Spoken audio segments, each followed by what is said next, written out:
जो टोटल है मेरा वो लगभग मैंने बताया जैसे 40 करोड़ के आसपास इसमें है। मेंथा का कितना है, मतलब मेंथा मेजर मेंथा है, लगभग आप मान के चलो 35 करोड़ के आसपास मेंथा होगा। 35 करोड़ का मेंथा आपने एक्सपोर्ट किया। हाँ।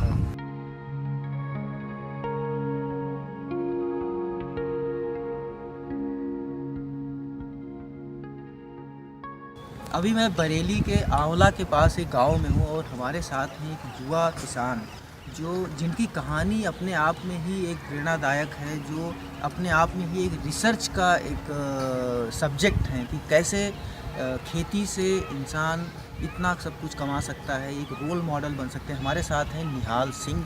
निहाल सिंह जी, आपका गांव कनेक्शन में बहुत बहुत स्वागत है। Thank you. कैसे आपने जो शुरुआत में नौकरी की, लेकिन ये खेती की जो जर्नी है ये आपको कीड़ा कहाँ से लगा?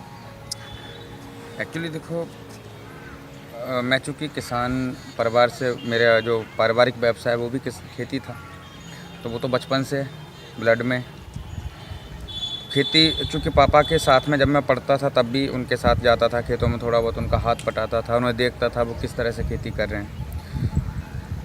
फिर मैंने एग्रीकल्चर अपना जो एजुकेशन चुना वो भी एग्रीकल्चर में ही चुना, तो वो और बढ़ती गई क्यूरियोसिटी। पौधों से, जानवरों से शुरू से लगाव था। एक्चुअली लोग फार्मिंग को केवल एग्रीकल्चर समझ लेते हैं। कल्चर का मतलब है पूरी एक पद्धति है, जो हमारा पूरा एक सिस्टम है। तो जो हमारा पुराना था, जो हमारे बाबा जो है 2 पीढ़ियाँ या 3 पीढ़ियाँ पहले लोग जो करते थे, जिसने हमें विश्वगुरु बनाया था पहले हमारे एग्रीकल्चर में। तो ये भी कहीं इतिहास में और सब में पढ़ा कि हम विश्वगुरु क्यों थे, वो एग्रीकल्चर की वजह से थे, अपनी कल्चर की वजह से थे, जिसमें मेजर एग्रीकल्चर था। तो वो उसमें सारी चीज़ें थी। तो इसी चीज़ के लिए जो मैंने क्या किया कि पीछे उनमें स्टडी किया। तो मैंने कुछ स्पेशल नहीं किया, जो पुराने लोग करते थे क्या क्या वो करते थे, उसमें थोड़ा सा और अध्ययन किया।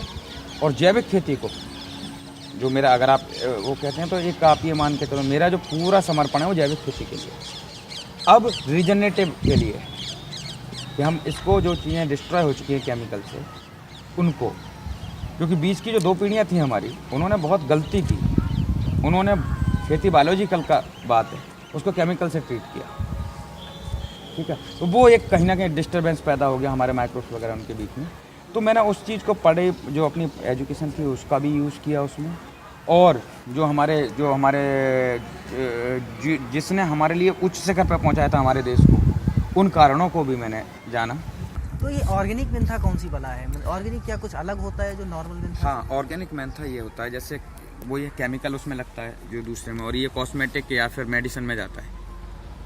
कॉस्मेटिक में अगर जाएगा तो भी वो केमिकल बहुत डेंजरस केमिकल है, तो वो जाके स्किन वगैरह को नुकसान पहुंचाएंगे, वो फ़ायदा नहीं होगा। या मेडिकल में लाइन में जाएगा, मेडिकल जो भी हैं, या जो भी खाने की चीज़ों में जाएगा, तो वो केमिकल का तो अपना असर रहता है। दूसरा फ्रेगनेंस वाइज भी रहता है, जो इसका फ्रेगनेंस, अगर फ्रेगनेंस में रहो या कंटेंट में रहो, तो ऑर्गेनिक वाले का थोड़ा अप रहता है। पर ये इसका कोई मार्केट नहीं होता है नॉर्मल मेंथा से? इसका मार्केट, आप तो चलो आपने अमेरिका भेज दिया, यहाँ के किसानों का लेके आपने जर्मनी भेज दिया, नॉर्मल एक किसान पूर्वांचल का या किसी देश के कोने का, वो कहाँ पे बेचेगा इसको ऑर्गेनिक मेंथा? एक्चुअली क्या है, ये एक बहुत बड़ा वो हो गया है यहाँ पर। अभी जो मेंथा का बिजनेस आ गया वो बड़ा, एक तो कंपटीशन हुआ, फिर क्या हुआ कि उसमें चीटिंग बहुत शुरू हो गई। ये ऑर्गेनिक की ज़रूरत ही तब पड़ी कि लोगों ने चीटिंग करना शुरू कर दिया। एक तो केमिकल वाला चलो ठीक है, लेकिन और भी चीज़ें उनमें लोग मिलावट और ये सारी चीज़ें करने लगे। अब सिंथेटिक मेंथा आ गया मार्केट में। तो जो लोग एक्चुअली जो प्रोड्यूसर हैं, जो अपना प्रोडक्ट बनाते हैं मेंथा के ऑयल से, वो लोग तो ऑर्गेनिक को प्रीफर कर रहे हैं। जो लोग ट्रेडर हैं वो कहीं ना कहीं उसमें वैसा गेम खेल रहे हैं। अब कुछ बड़ी कंपनियां जिन्हें सिर्फ पैसा कमाना, तो वो सस्ती चीज़ों को देखते हैं, चाहे भले वो सिंथेटिक हो, क्योंकि आज सिंथेटिक मेंथा का कारोबार जो है ओरिजिनल मेंथा से ज़्यादा है। दिक्कत क्या है कि लोग सही तरह से समझ नहीं पाए उस चीज़ को। डिजीज़ लगती है, इंसेक्ट लगते हैं, कभी कभी डिजीज़ तो कोई ज़्यादा नहीं लगती। उसमें क्या है, जैसे अगर क्रॉप रोटेशन, मेंथा मेजर बिल्ट लगता है, अगर आप क्रॉप रोटेशन सही रखेंगे तो बिल्ट नहीं लगेगा। तो ये सारी चीज़ें हैं जो हम अपने किसानों को एजुकेट करते हैं। दूसरा, इंसेक्ट अगर लगता है, बात यह कि इंसेक्ट अगर हम पेस्ट उसको बोलते हैं, पेस्टिसाइड लगाते हैं ना, पेस्ट वो तब होता है, मान लो कोई इंसेक्ट लगा, वो 10 रुपये का नुकसान करा, 100 रुपये की दवा लगाई उसको मारने में, तो हमारा नुकसान किस में हुआ? लगाने में दवा या नहीं लगाने में? नहीं लगाते, 10 रुपये का नुकसान होता।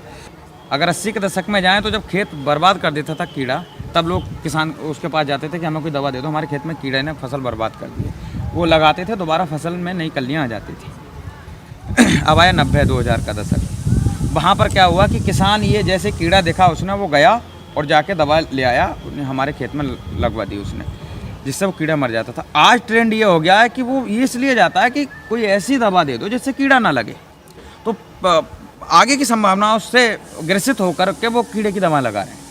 इतने उसकी ज़रूरत नहीं है। किसान भाइयों से मैं ये कहूँगा कि वो एक तो जो खेती है वो एक जैविक चीज़ें हैं, उसमें पौधे और जंतुओं का और जो सूक्ष्म जीव हैं उनका काम है। उसको अगर केमिकल से ट्रीट करेंगे तो रिजल्ट हमेशा भयावह आएंगे।